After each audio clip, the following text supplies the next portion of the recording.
Dans un instant, sur Faya Télévision, Faya Sport.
Vous nous avez choisi parmi tant d'autres pour être informés sportivement. Mesdames et messieurs, bonsoir et bienvenue. Ouvrons en ce journal par cette actualité. Le sélectionneur national des léopards, Sébastien Desabre, a rendu public le nom de 25 léopards qui vont affronter la formation du Soudan pour les comptes de la 6e et dernière journée des éliminatoires CAN Côte d'Ivoire 2024. Ça sera bien sûr au stade de Martyrs de la Pentecôte le 9 septembre prochain. Revenons sur le point de presse tenu par Sébastien Desabre. Alors, au niveau des gardiens de but, 3 gardiens de but sont convoqués pour le mois de septembre. Donc, nous avons Esdras Kabamba de Bravo de Maki en Angola. Nous avons Siadi Badjo Tepe Mazembe, Congo. Et Lionel Mpazi, Rodez, France. Ce sont les 3 gardiens. Au niveau des défenseurs, nous avons Gédéon Kaloulou de Lorient, France. Jordan Ikoko, Paphos. Nous avons Vital Nsimba, Bordeaux, France. Arthur Masuaku, Besiktas, Turquie. Rocky Bouchiri, Hibernians, Écosse. Chancel Mbamba, Olympique de Marseille, France. Dylan Batubinsika, Saint-Étienne, France. Et Inonga Baka, Simba, Tanzanie. Ce sont les défenseurs. Au niveau des milieux de terrain, nous avons Peli Rudok Mpanzu de Luton, Angleterre. Nous avons Edo Kayembe, Watford, Angleterre. Nous avons Nuke Mpulu, Las Palmas en Espagne. Nous avons Samuel Moutoussami, Nantes, France. Charles Piquel, Cremonese, Italie. Silas, Stuttgart, Allemagne. Théo Bongonda, Spartak de Moscou, Russie. Shadrach Akolo, Saint-Gall en Suisse. Gaël Kakuta, Amiens, France. William Balikwisha, Standard Liège, Belgique. Meshach Elia, Young Boys de Berne en Suisse. Ce sont les milieux. Même si certains peuvent jouer attaquant également. Au niveau des attaquants, nous avons Fiston Mayele, Pyramide en Égypte. Vous savez qu'il a été transféré à Pyramide. Nous avons Aldo Kaloulou, Partizan de Belgrade en Serbie. Nous avons Cédric Bakambu, Galatasaray en Turquie. Nous avons Jackson Muleka, Besiktas en Turquie. Et nous avons Yohan Wissa, Brentford en Angleterre. Notre attention, c'est de se qualifier à la CAN aujourd'hui. Ce n'était pas la même chose il y a un an, comme vous l'avez dit, parce qu'il fallait faire un exploit. On ne l'a pas fait, mais on est proche de le faire. Donc ce que je veux, c'est vraiment concentrer toutes les forces vives sur ce match du Soudan, faire un bon match, montrer qu'à Kinshasa et aux supporters, on a progressé, on est là, et qu'on peut passer à une autre étape. C'est ça notre... Si on se qualifie à la CAN, je dis bien si, parce qu'il y a un match à jouer, il faudra être bon, ça pourra laisser quand même un mois et demi, peut-être 2 mois, de vivre ensemble, de s'entraîner ensemble, de former une équipe ensemble de janvier à février. Et ça, pour un coach, pour les qualifications de la Coupe du Monde, c'est aussi quelque chose de positif. Déjà, on est focus sur le match du Soudan. C'est un match décisif. Ça va être une équipe qui va devoir prendre des risques parce qu'elle peut se qualifier aussi. En nous battant, elle serait qualifiée. Donc, en faisant match nul, elle serait éliminée. Donc, ce sont des éléments tactiques aussi à prendre en compte dans la préparation du match. On sait ce qu'on a à faire. On va bien préparer le plus sérieusement possible. On va parler que de ce match du Soudan. Et puis après, on verra ce qui se passe. On est extrêmement content de jouer au stade des Martyrs parce que ça fait un petit moment que la sélection nationale n'a pas fait un match à Kinshasa. Comme on était très content d'aller à Lubumbashi pour le match de la Mauritanie parce que ça permettait également d'être dans un autre contexte et de pouvoir faire voyager l'équipe nationale. Aujourd'hui, c'est à Kinshasa, c'est quelque chose que je voulais, voilà, que pareil, le président de la République, le ministre, le président de la fédération voulaient également. Tout a été mis en œuvre pour qu'il soit homologué avec beaucoup de travail de tout le monde. Quand je vois le travail qui a été fait au vestiaire, dans les couloirs, dans la salle de presse, dans la salle de doping, dans les trucs des premiers soins, c'est un standard qui est excellent. Donc c'est ça qui est bien. Il faut que ça soit une réussite sur ce match. Donc il faut que chacun joue sa partie, les fans en supportant l'équipe et surtout aux joueurs de donner une bonne image de notre équipe et de faire plaisir aux fans, que tout le monde puisse voir leur sélection nationale, parce que c'est leur sélection nationale avec leurs joueurs et leurs stars à Kinshasa dans un match. Ça, c'était dans un match décisif. Et donc, forcément, le soutien, l'ambiance, la manière dont vont être poussés notre équipe, les joueurs, va être décisif sur le match du Soudan. Voilà. Ça. Alors, juste après la sortie de cette liste, Gaylor Mbanza, analyste sportif, a donné son point de vue par rapport à cette 27 léopards convoqués pour le match contre le Soudan. Suivez dans ses propos recueillis par Alpha Diboui. Oui, merci beaucoup mes confrères de FA TV, merci pour cette question pertinente. En ce qui concerne la liste de 27 joueurs sélectionnés par le manager Sébastien de Sabro.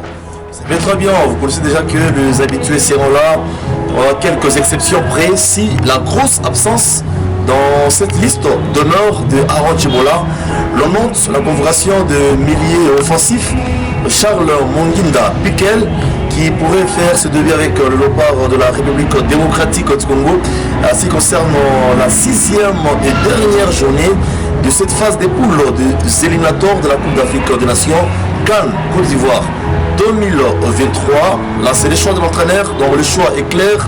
Le mieux à faire, c'est de donner le chance aux léopards congolais qui vont discuter, qui vont jouer un match très important parce que le léopard aura besoin de matchs nuls, le léopard aura besoin d'une victoire de méritée pour mieux se qualifier pour disputer la prochaine Coupe d'Afrique des Nations, Côte d'Ivoire 2023, et ça sera vraiment une très bonne chose. Mais sur la liste, il n'y a pas contesté les attaquants. Là, nous saluons la présence, ou bien le retour de Jackson Moleka, Cédric Obakambu. En tout cas, vraiment, c'est encourageant. Non, donc, du côté gardien, là, il n'y a pas contesté. L'habitué Lionel Passy, puisque vous avez vu vraiment la prestation lors de la 5e journée où l'RDC qui battait le Gabon en déplacement. En tout cas, vraiment, c'était vraiment une prestation exceptionnelle du gardien Lionel Passy, où tout le Congolais doivent quand même faire confiance à ce gardien. Non, le défenseur, il n'y a pas de problème, non. Le mieux à faire, c'est de donner seulement la confiance à notre sélectionneur, et ça sera vraiment une très bonne chose. Merci. Ligue nationale de football, cette fois-ci, courte victoire pour Maniema Union le mercredi dernier face aux Aigles du Congo. Un but à 0 dans les cadres de la première journée de la 29e édition de la Lina Foot. Chris Nzeu revient sur cette rencontre. entrée timide mais précieuse pour les Kambelembele de l'association sportive Maniema Union qui se sont imposés 1-0 au centre technique Baudouin-Koura-Rampova face aux Aigles du Congo. Cette explication entre dans le cadre de la première journée de la 29e édition de la Ligue nationale de football, groupe B. Trop attentiste dans les 45 premières minutes, les poulains de Papi Kimoto et ceux conduits par Eric Chibassou quittent la pelouse par 1-0. Après les jus, les visiteurs se lancent et trouvent les filets à la 67e minute sur un effort personnel de Pati Ilunga Chibanda. Encore Chibanda qui perce. Attention, la frappe de Chibanda. Incroyable ce but. Incroyable. Les locaux tentent en vain leur même occasion. Ainsi, les scores restent intacts jusqu'au coup de sifflet final. C'est terminé la victoire de l'AS Maniema Union de Kindu ici au centre technique à Koura-Rampova. Juste après la défaite de son équipe, Eric Chibassou, coach de cette formation, s'est donc exprimé. On les suit dans ses propos choisis pour vous.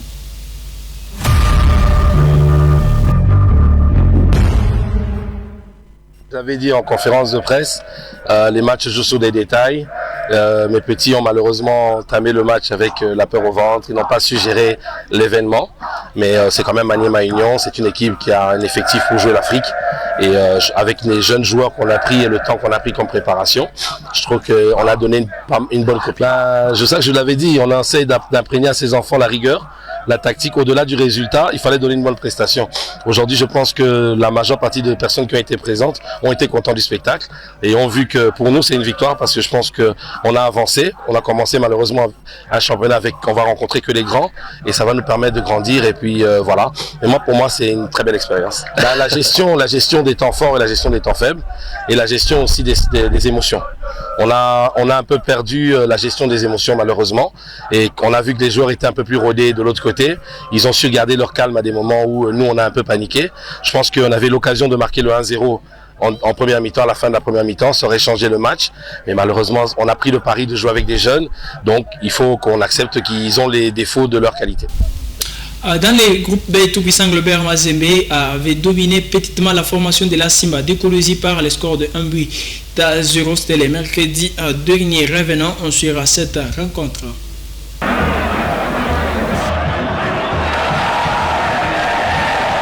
TP Mazembe est allé battre l'association sportive Simba Décolosi 1-0. Un match content de la première journée de la Ligue nationale de football, première division dans les groupes A. Une première mi-temps timide entre les deux formations qui n'ont pas montré un beau spectacle dans un stade Dominique Dur plein à craquer, à l'image de John Bakata qui a raté un pénalty à la 44e minute de jeu.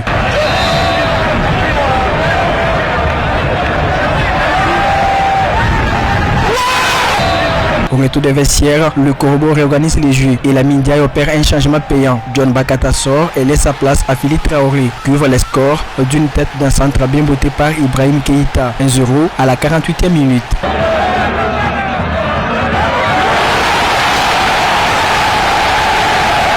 Malgré les menaces de part et d'autre, ce score est resté inchangé jusqu'à la fin de la partie. Amadou Lamindia et ses hommes dominent les kamikazes et empochent 3 points.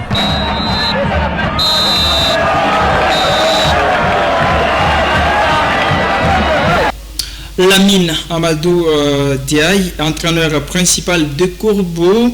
Le joueur revient sur la prestation de ses joueurs après la victoire bien sûr d'un 8-0 face à la Simba de Décolosi. Il est au micro de la direction de communication du club.